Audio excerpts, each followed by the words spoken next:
mu kaweefube w'okutereza entambula y'emirimu mu tawuni kansa y'e Kayabwe, meeya wa tawuni kansa eno Zedi Kasule awaliriziddwa okukola enkyukakyuka mu executive ye ng'agamba nti emirimu gibadde gisusse okutambula akasoobo. Abali babadde bakozi bulungi era basiimiddwa era nga tugenda ba certificate olw'okukola obulungi, naye nga meeya nalabye nti okusitula abaana bano mu by'obukulembeze nga buli mwaka nja kubanga nkyusa abaana bano bonna basobola okukola ki okuganyulwamu mu by'obukulembeze byaka by'etawuni kansa n'okutwala ekitundu kyaffe nga temuli nkaayana.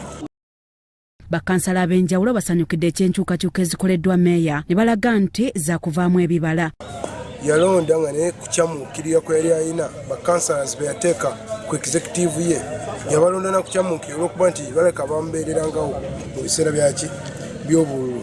Nendowooza nti bano balonze at this time bazizzaawo bayinza okumanya ekyokukola okusinga bali be yali ataddewo mu kukyamuukirira. Olwaleero meeya akoze enkyukakyuka ffenna gye tukkiriza kubanga tuvudde mabega nga tusikangana omugwa nti akakiiko ke yasooka okulonda ate lwaki akayiye mangu bw'ati, naye twagenza okunoonyereza ngaffe bakansala nga naye ayinamu ensonga ze n'akakiiko ke.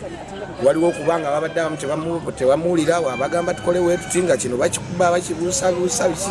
Baminisita abapya bakwasiddwa yafeesi ez'enjawulo basiimye meeya wamu ne kansolo okubawa omwagaanya ne balambika ku bye bagenda okutandikirako. Bulungi nga mubaddemu entalo mu Kayabwe Town Council naye nga tumpa obweyamu eri abantu baffe nti tewali muntu n'omu agenda kuddamu kulira mbeera mu Kayabwe Town Council yakulwanagana yakola ki. Nate ngenda kwongerako okuteegawo enkolagana wamu ne bannamikago twongere okusaka zibbasale ne mu gavumenti yaffe eya wakati. Obuvuyo ku ttaka mu tawuni kansa eno kye kimu ku biremesezza enkulaakulana era Michael Lutalo Ssennyonjo tawuni clerk w'e Kayabwe bw'ati bw'alambise ku ngeri gye banaabonogeramu eddagala.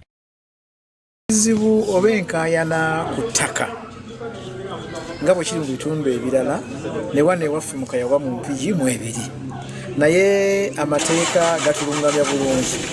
Tulina okuteekawo obukiiko bayita Area Land Committee.